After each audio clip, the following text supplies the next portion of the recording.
So I will have to do virgins, sacrifices, and concubines later.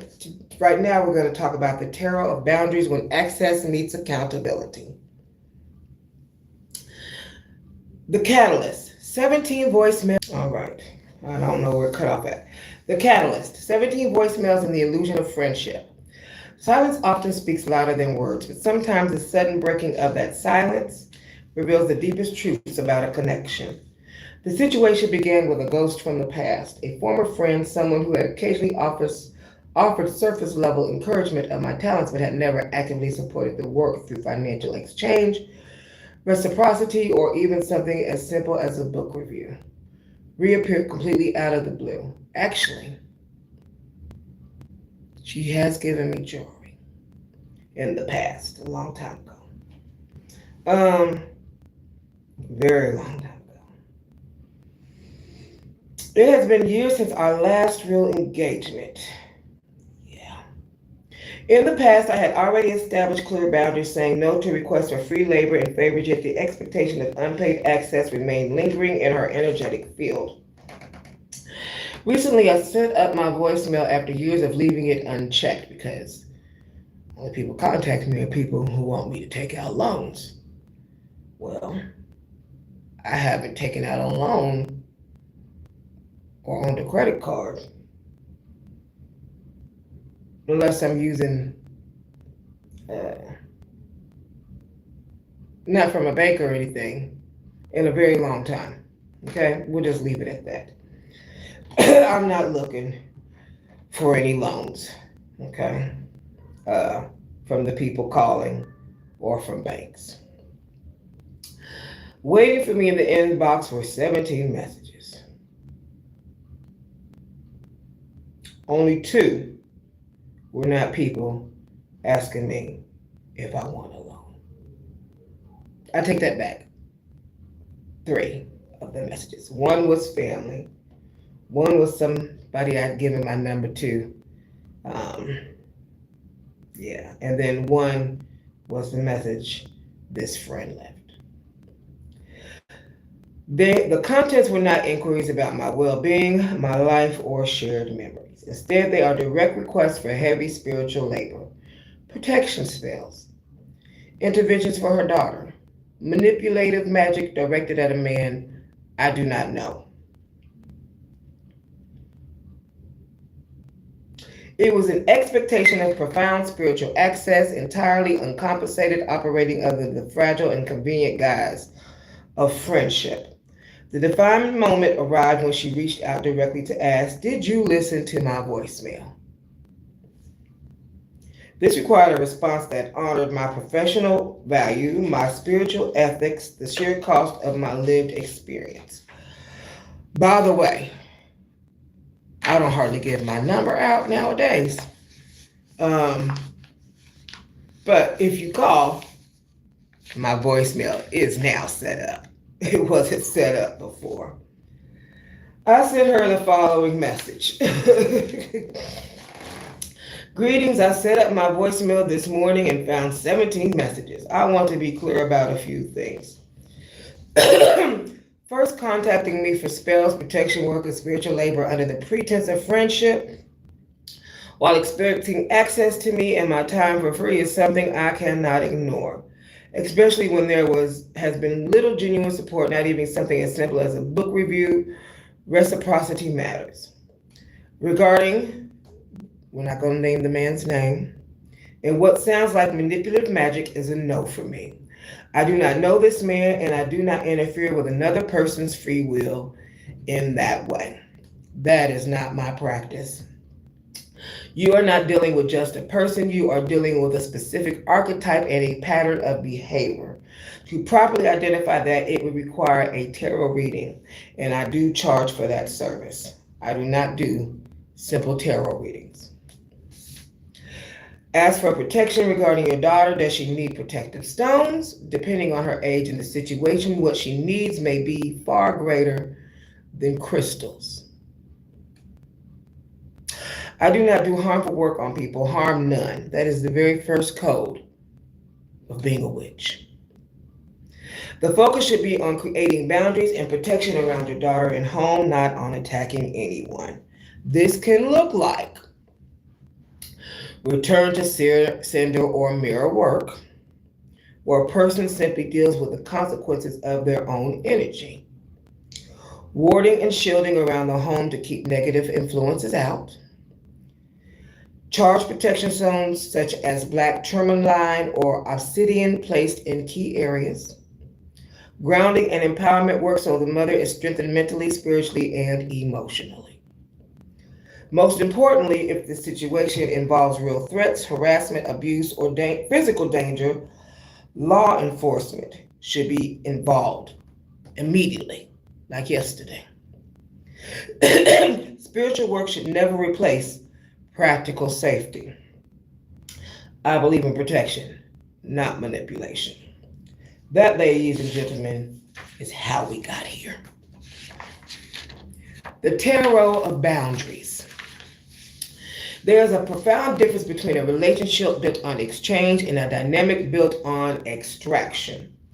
When someone reappears after years of absence, praising your gifts but expecting unpaid access to your spiritual labor, time, and lived expertise, it is required a specific kind of discernment.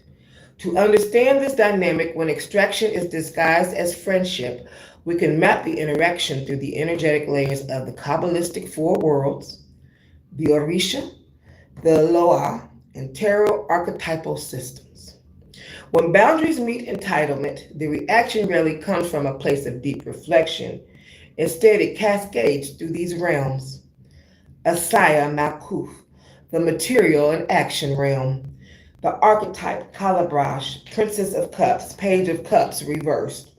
The suite of the realm, the four tens.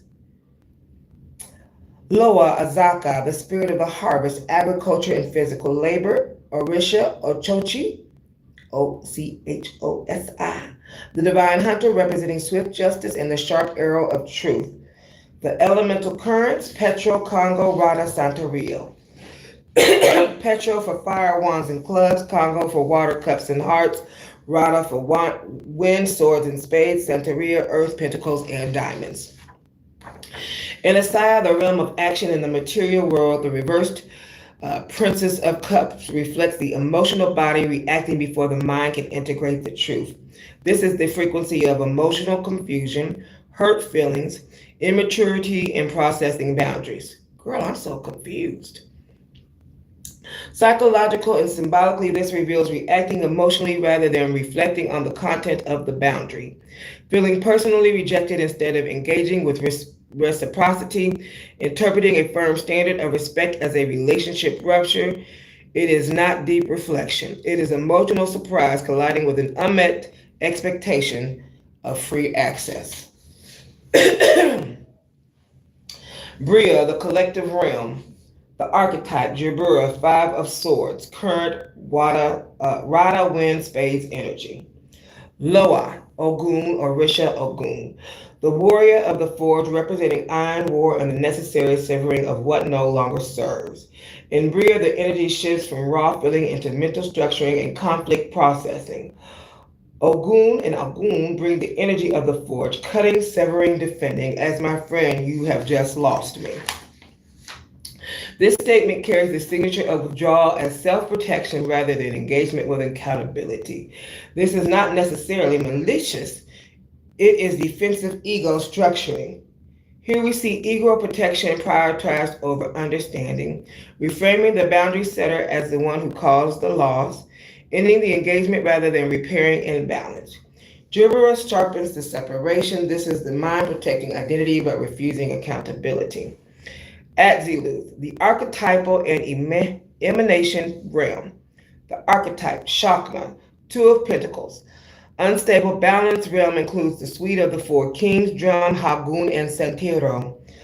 Loa Nanamboklu, Bouclou. The ancient primal grandmother of the spirits, keeper of magic and profound duality. Orisha Olofi, the supreme creator and highest cosmic authority.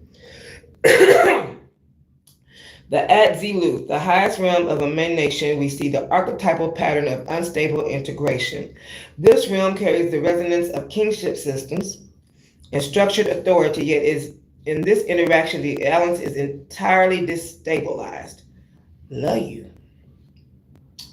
Coexisting with rejection and dismissal, this is the duality without synthesis. The message becomes affection expressed alongside withdrawal, emotional attachment declared without respect for stated boundaries. This contradiction appears when someone wants continued access to you but refuses to engage under the new terms of respect, cost, reciprocity.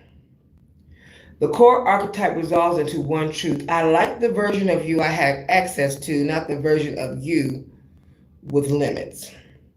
The economics of access, the cost behind the magic.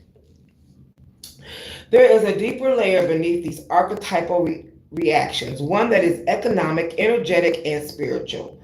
What was being asked for was not simply friendship. It was unpaid entry into a body of work that required years of devotion, sacrifice, and transformation. Let's be surprised. Give me the expertise forged by your knowledge without you having to pay the cost for the knowledge it took to build it, or for the pathway it took for you to build it. People want access to the finished outcome, but they don't want the knowledge to acknowledge the journey that made the access expensive. They see the voice, they do not see the mouths.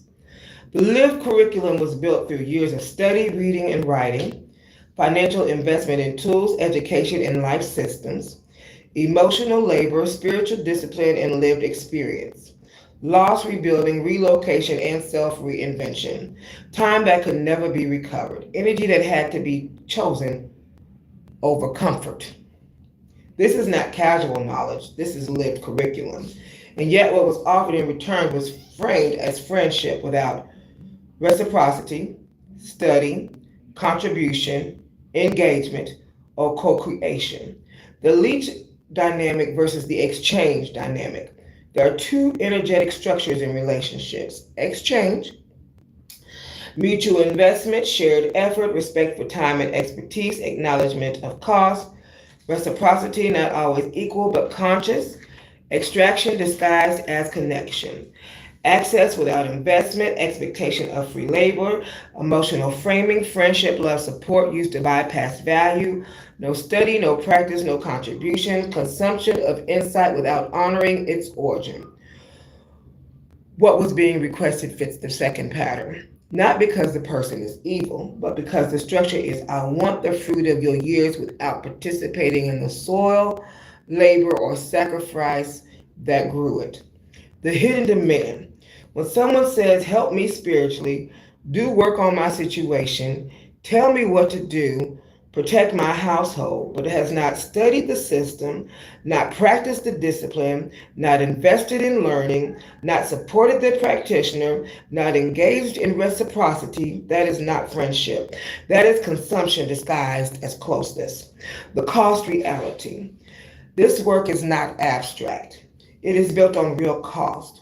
Time that could have gone to rest, money that went into survival and development, emotional endurance through loss and rebuilding, physical environments created and maintained, spiritual discipline that required sacrifice, not convenience.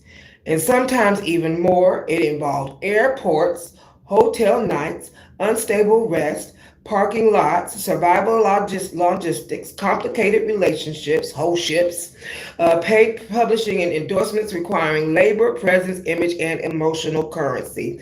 That is not aesthetic detail, that is cost of passage.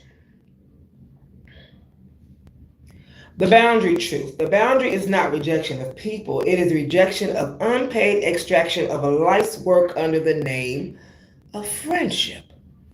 Because real friendship does not require exploitation to function. Real friendship understands value, effort, limits, reciprocity, and consent around labor. Not everyone who smiles at your work is meant to access it. Some admire the fruit but refuse to respect the tree. Discernment is knowing the difference between those who want to walk with you and those who only want to consume what you built. To the untrained eye, this might look like innocent confusion. It is not. It is the classic energy of Two of Swords and Page of Swords reversed. Intellectual deflection and the avoidance of accountability. I refuse to engage with the version of you that requires reciprocity. This response operates on three levels: minimization and fiend confusion. I have no idea what your message meant. This is an intellectual shield, a refuser to enter accountability. Reframing clarity as defense. Calling a clarity stated boundary defense attempts to invalidate the standard being set. It paints the boundary setter as overly sensitive instead of self-respecting and discerning. Weaponized humor. The excessive laughing emojis. This is an attempt to neutralize seriousness and dismiss the weight of lived experiences. She did not understand. She understood perfectly. She simply recognized that free access was no longer available. The clean exit. The only appropriate response to intentional deflection is the complete removal of your energy. You cannot negotiate self-respect with someone committed to misunderstanding you. My reply message, a smiley face. Great. Then I will act like you never left me. That voicemail. This is the ultimate expression of boundary, a clean exit. It does not chase explanation, debate reality, seek validation, attempt persuasion. It ends the loop completely. You do not have to convince anyone to respect your boundaries. You only have to enforce them.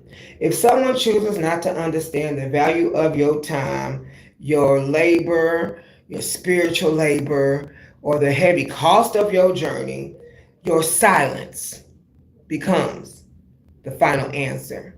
The access is officially closed. All right, let me see. Ooh, it's close to time to go. I won't have time to talk about virgins, sacrifices, and concubines today.